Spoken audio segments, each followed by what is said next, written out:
Sooreysi keenya yaadataa Junaydii seenaa hojjetanii jiru.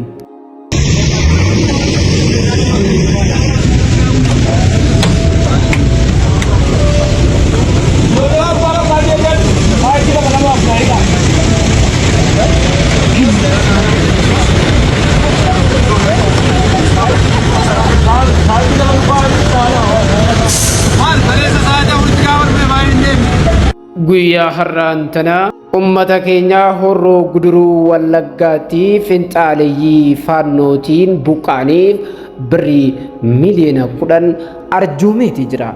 Rabbiin qabeenya isaa keessaa barakaa rabbi haa kaa'uufiim sooreysa ummata biraa yeroo hunda dhaabbachaa oolu rizqii isaa rabbiin ol haa kaasuuf jedha.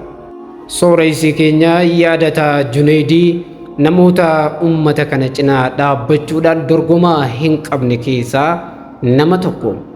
Yeroo ummanni rakkatetti, yeroo ummanni dhibametti nama ummata biraan hafnee fi nama dhaabbilee barnootaa ummata isaaf ijaaruudhaan seenaa hojjechaa jirudha. Sooreysa keenya yaadataa Junaydii guyyaa har'aa seenaan inni hojjete seenaa dhalootarraa dhalootatti darbuudha.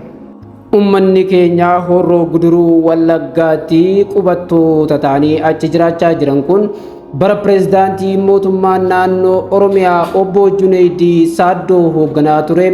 Ummanni keenya Harargeerraa garas imalanii achitti jireenya kan jalqabanidha. Ummanni kun achitti qotatee facaafatee jiraachaa kan jiru yoo ta'u, ummanni finxaaleeyyii faannoo jedhaman gara horroo guduruu wallaggaa dhufuudhaan ummata kana manaa fi ala isaanii irraas buqqisanii jiru.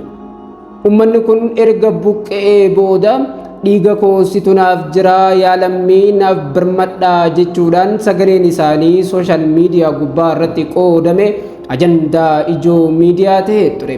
Ummanni hedduu kan nama mararanii fi haadholee ilmaan daa'immanii harka baatanii deemanii fi manguddoowwan mana keessaa baanii ala jiraachuu hin dandeenye qorra keessatti bahanii kan jiraachaa jiran yoo ta'u, mootummaa fi hawaasa Oromoo biraayis birmannaadhaaf iyyataatiin jiru.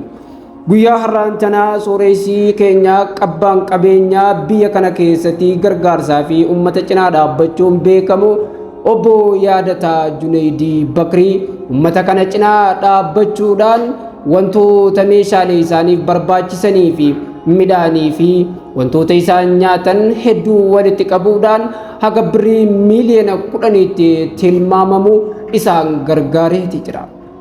Yaadataa Junaydii Bakriitiin galanni keessan jannata haa ta'uu jennaan. Lammiileen Oromoodhaa hundi keessan birrii xiqqaas jettanii tuffatinaa ummata kana gargaaraatii cinaa dhaabbadhaan dhaamsa keenya.